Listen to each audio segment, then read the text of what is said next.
Nikon announced a new camera yesterday, and I beg anyone seriously interested in photography not to buy it.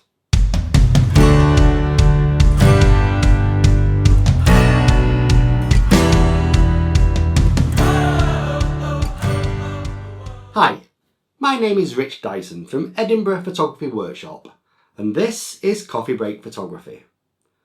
Well, the start of February 2025 has heralded the beginning of new gear being released by camera manufacturers. Today, the OM system has launched a new camera body and 3 new lenses. Yesterday, Nikon brought out the first f1.2 35mm lens for any mirrorless system. The initial reports suggest it's an excellent lens. However, Nikon also announced a new camera, the Coolpix P1100. I thought we'd seen the last of compact cameras, but the TikTok influencers have convinced Nikon that it's a market worth getting back into. It sounds like I'm having a go at Nikon, but I'm not. I firmly believe that bridge cameras are a con for people who think they're getting gear that can get the same results as professionals who are using expensive equipment, and that's through clever marketing stroke disinformation to the uninformed. If Nikon thinks I'm unfair after watching this video, send over one of those Coolpix bodies and let me try it in real world scenarios. I'll either eat humble pie or confirm my thoughts. And tell me what you think in the comments below. Let me know if you think this is a good assessment of compact cameras. So let me use this launch as a case in point. The very first thing you see on the Nikon page about this camera is touch the stars, roost with eagles. The sky is no longer the limit when you have an extraordinary 125 times optical zoom. Capture sharp photos and videos of subjects that were out of reach until now. Well, that's some claim, and is underscored even more when they say that the zoom is the world's biggest, a focal length of 24mm to 3000mm that can be extended with a digital zoom that can extend the range to an incredible 6000mm. You can see why someone wanting their first camera will think, hey, I don't need to learn how to take photos, I can just carry around one camera with one lens and I can do everything the pros do with all their fancy gear. Well, you can't and won't, so save the £1,000 you spend at this camera. I've not used this camera, I've not had one in my hands, but I've seen enough of this type of camera to tell you what the advertising isn't telling you. First of all, they talk about the bright f2.8 Nikon lens that can get jaw-dropping results, even when shooting at ultra-high telephoto focal lengths. It's an f2.8 lens, that's true, but that f2.8 aperture can only be achieved when shooting at the 24mm end of the zoom. When you zoom in, the 3000mm end of the zoom, the largest aperture will reduce, I imagine, to f6.3 if it mirrors similar compact bridge cameras. And that means you'll have a factor of 2.3 times less light coming into the camera when zoomed in than when you were zoomed out. Reducing light means that you'll either need to slow your shutter speed down, which isn't recommended if you're shooting wildlife, or increase your ISO. And let's talk about that later. The picture they used to demonstrate the bright f2.8 Nikon lens was of a snow monkey. I've been to the park where you can shoot these adorable creatures. During the day it can be quite bright, particularly in winter when the snow on the floor reflects light from the sky back into the subjects. Generally the monkeys don't move that fast, so it's quite easy to get a well lit photo of them with a 6.3 aperture and not push up the ISO too much. But think about all the times you're shooting wildlife, and it's probably at the start or end of the day when they're feeding. The ambient light is much darker, and that means pushing the ISO higher, which, as we all know, increases the noise in the pictures. So we come to the next issue with compact bridge cameras, and like I say, this isn't anti-Nikon, it's anti-bridge cameras. It's just that Nikon has chosen to get back on the compact bridge camera bus.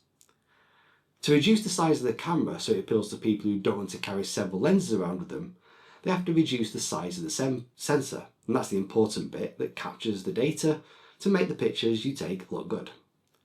So for comparison, the Nikon Z50, a budget level camera with a cropped CMOS sensor, measures 23.5mm wide by 15.7mm in height. The Coolpix P1100 is a sensor which is only 6.2mm wide by 4.6mm high. Yes, the Z50 has slightly more pixels, 20 megapixels as opposed to the 16.8 megapixels in the Coolpix, but you're still pushing in quite a lot of pixels into a very small space. And this means each individual pixel is much smaller, meaning it can't gather light as well as large pixels, which inevitably leads to sensitivity to light and more noise in your photos. Okay, you might say, but sensor technology has improved, and you see less noise these days even with high ISO values. True, but these smaller sensors will be significantly more noisy than their bigger equivalents. And there's another issue here. I imagine that most people who buy this camera want to go on safaris, get close up to animals and come back with jaw-dropping images with minimal effort. And that means shooting in either automatic modes or, more likely, one of the vast myriad of presets. And that's where another limitation kicks in. If you're using a preset, the highest ISO available is just 1600. Now that would have been good in 2003, but these days shooters on mirrorless cameras can get away with shooting up to 8000 or even 10,000. With that limited range, your only option, or actually the camera's only option because you've not learned about exposing correctly, is to slow the shutter speed down, which leads to blurry photos. And the final reason you shouldn't buy this camera is the usability of that super zoom.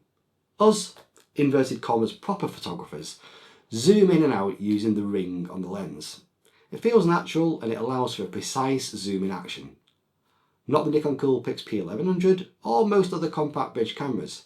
Instead, they have a switch that either zooms in or out, and from experience it does this in the least precise way possible. There's next to no control in getting an accurate zoom position. This camera is being launched at just over £1,000. That's a lot of cash for a camera with so many limitations. I've never been sat at a location thinking, wow, if only I had a 3000mm zoom. My 100 to 500 zoom is good enough for me, and it'll be sitting on a body with none of the aperture limitations, poor quality sensor issues, or reduced ISO range. Please spend a couple of £100 more on buying a proper mirrorless camera and learn to use it properly. It'll save you the disappointment of less than jaw-dropping photos in the field and the eventual realisation that you'll need to buy that proper mirrorless camera in the future to get good results. If you've enjoyed this video, it would be great if you could like it and share it by clicking on the thumbs up button below. That way, a few more people will get to see it. You can also subscribe to the channel by clicking on this button here. I send out a monthly newsletter to my subscribers with news about photography as well as exclusive offers. Scan this QR code to sign up. My name is Rich Dyson from Edinburgh Photography Workshop, and this has been Coffee Break Photography. See you next time!